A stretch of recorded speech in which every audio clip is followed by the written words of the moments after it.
उपराष्ट्रपती पदासाठी होणाऱ्या निवडणुकांसाठी राज्यातील एनडीए खासदारांची बैठक पार पडली आहे। भूपेंद्र यादव यांच्या घरी उपराष्ट्रपती पद निवडणुकीबाबत रणनीती ठरवण्यात आली आहे। ब्रेकफास्ट डिप्लोमसी राबवत एनडीएच्या राज्यातील खासदारांना कानमंत्र देण्यात आलेला आहे। तर थोड्याच वेळामध्ये या मतदान प्रक्रियेला सुरुवात होणार आहे। मात्र त्याआधी निवडणुकांसाठी राज्यातील एनडीए खासदारांची बैठक पार पडलेली आहे। भूपेंद्र यादव यांच्या घरी उपराष्ट्रपती पद निवडणुकीबाबत ही रणनीती ठरवण्यात आली। आज ब्रेकफास्ट डिप्लोमसीचं आयोजन करण्यात आलेलं होतं आणि याच वेळी या खासदारांना कानमंत्र देण्यात आलेलं आहे।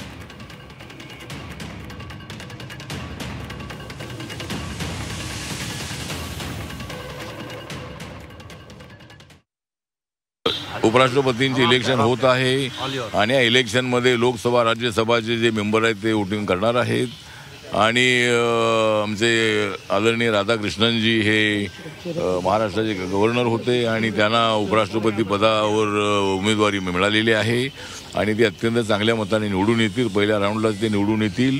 क्रॉस वोटिंग बिलकुल अजिबात होणार नाही आणि आमच्या एनडीएमधला कुणी एकही जो आमचा MP आहे तो अजिबात इतरांना इंडिया आघाडीच्या उमेदवाराला मतदान करणार नाही आणि आमचा उमेदवार अत्यंत चांगल्या मताने निवडून येणार है। राष्ट्रपति का जो चुनाव हो रहा है तो उसमें मतलब राधाकृष्णन जी चुनकर आएंगे, राधाकृष्णन जी चुनकर आएंगे और इंडिया आघाड़ी के रेड्डी दोबारा आंध्र प्रदेश जाएंगे।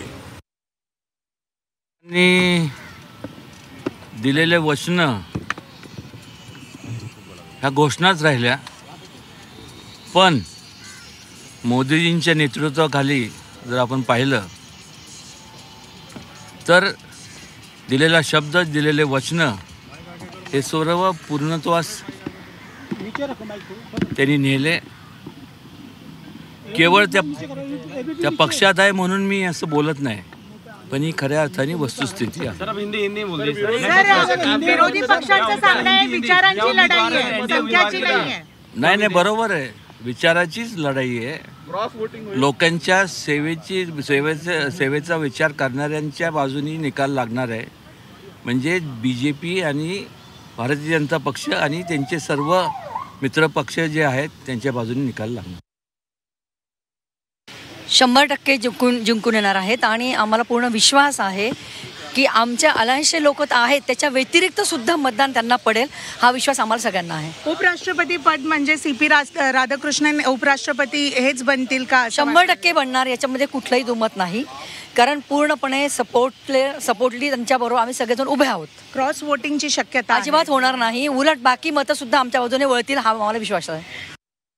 एक्स पार्टी असो, वाय पार्टी असो, महाराष्ट्रातील जे पण पार्टी आहे ते CP राधाकृष्णजी